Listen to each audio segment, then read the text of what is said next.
14 years, we've had the privilege of hearing from a man who speaks his mind and stands behind a cause. He's helped ingrain in us a passion to support the causes we believe in and pursue them with vigor. Supporting the military has always been an important aspect of his life, and I know for a fact that spirit has rubbed off on me. Our keynote speaker this morning is Mr. Doug Hagen, the CEO and founder of our great companies, and I'd like you to join me in welcoming him to deliver today's keynote speech.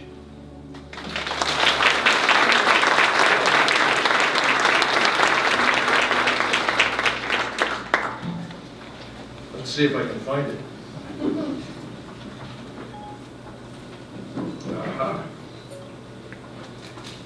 These young ones have nothing on me.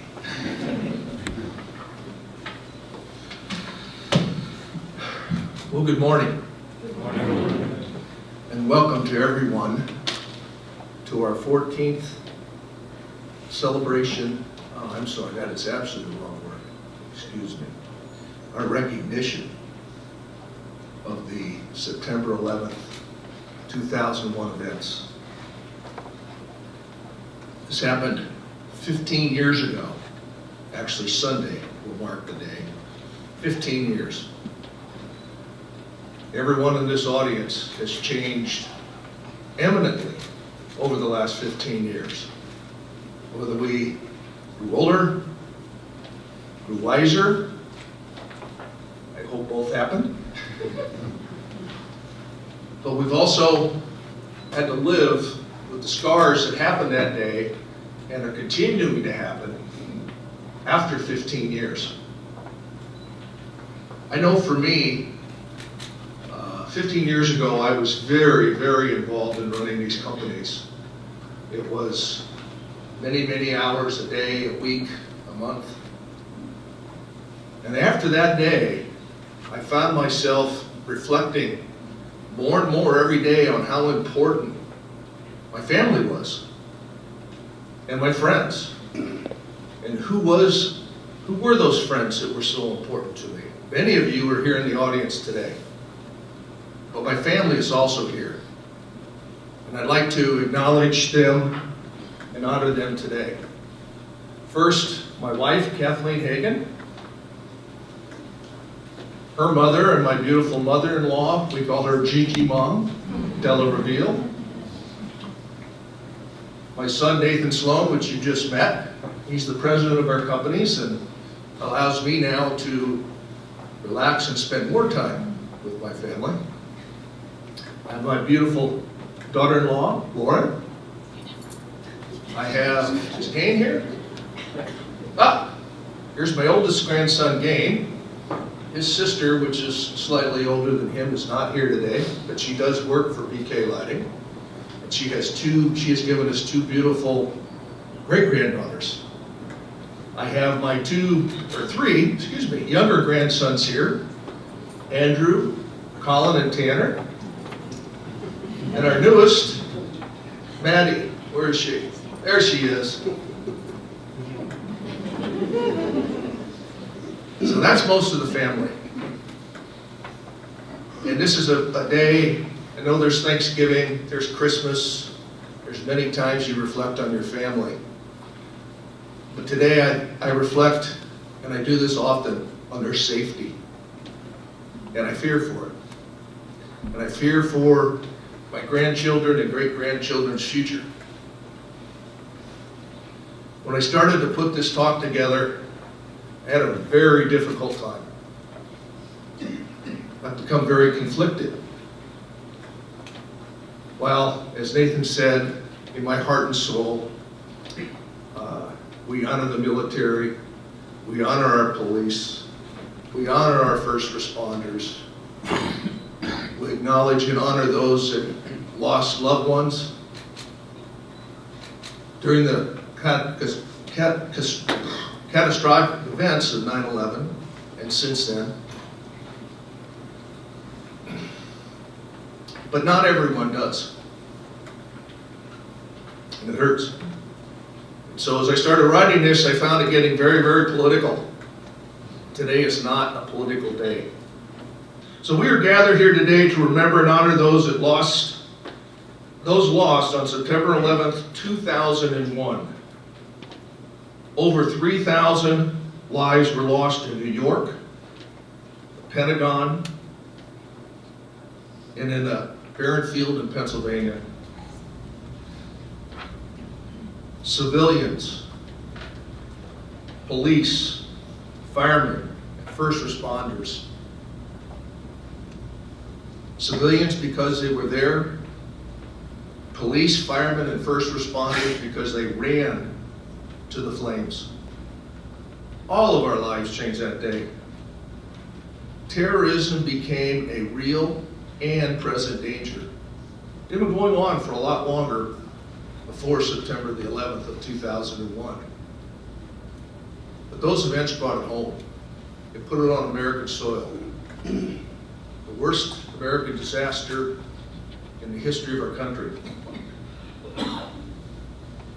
We looked for answers. We bonded together in national support of the lost and those left behind.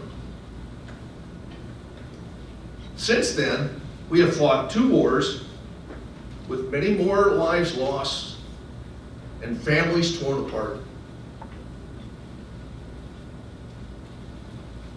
And 15 years later, and for 15 years, we have looked to our military, our police, and our first responders to fight this war for us and to help us in need. We are also here today to praise and honor these brave men and women who every day work, fight, and train to keep us safe. These are all volunteers. Nobody says you must go. They go out of the willingness of their heart. This is huge.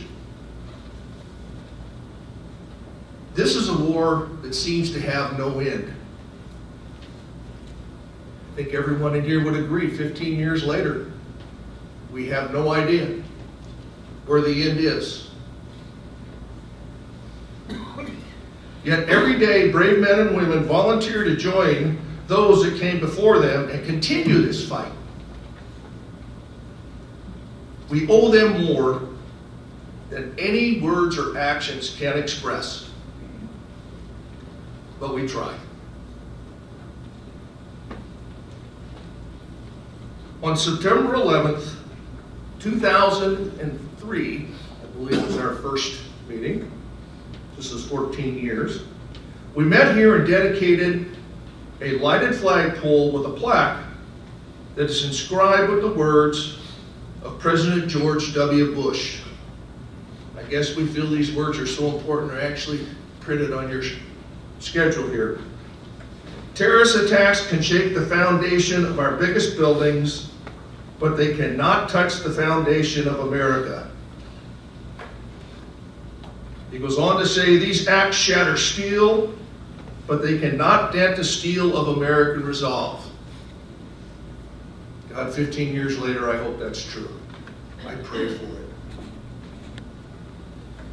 Since then, our companies and employees of BK Lighting, TEKA Illumination, Star Finishes, Blue Dolphin Design and Engineering, and Ettendu Cafe have donated thousands of dollars and countless hours in support of our military, our police, and our first responders. And you're going to hear today about a wonderful program that they put together this year, which I'm very proud of. And you can see who our employees are because most of them are wearing red shirts, our 9/11 shirts.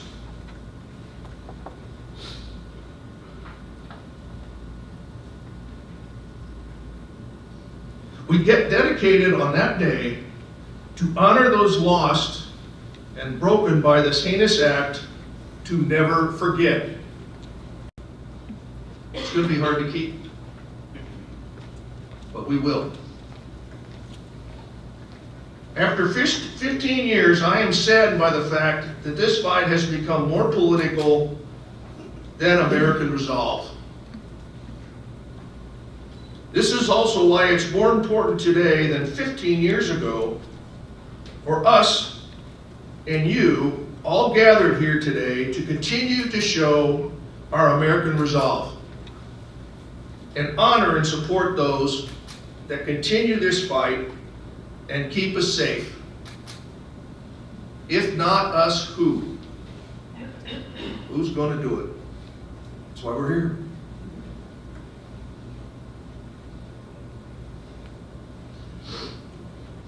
Okay. We have an honor event. We've done this not all 14 years, but for the last several years. And we call this the challenge coin. Actually, we didn't name it. It was named by the military a long time ago. The challenge coin is a small coin or medallion. I took this off the internet, so I'm taking somebody else's words here. Bearing an organization's insignia or emblem and carried by the organization members.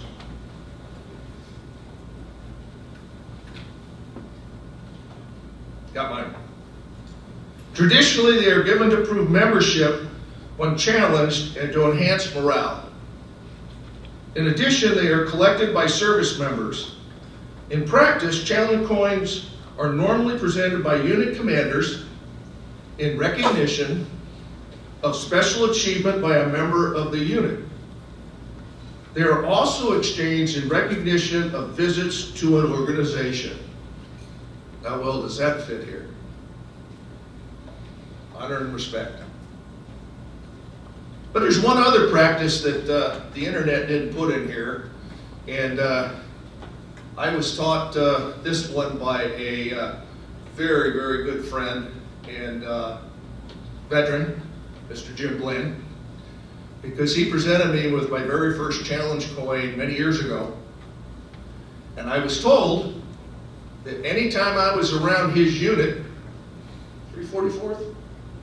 144th, here at Fresno Air Base, that I better have it in my pocket, because if I was challenged for my coin and didn't have it, I had to buy drinks. So it's like losing a golf match. You just don't want to do it. Have it in your pocket, right? So at this point, I would like all the current and past members of the military, police, firemen, and first responders that are here today to please stand up.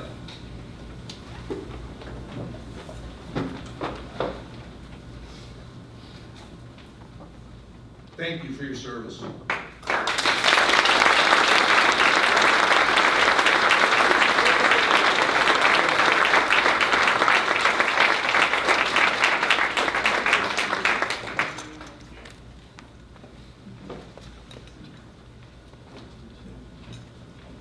We have one more over here.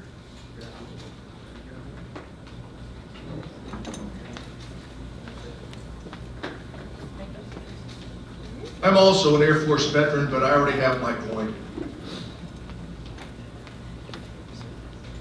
We get everybody? I hope so. I think several of you probably have several of these coins by now.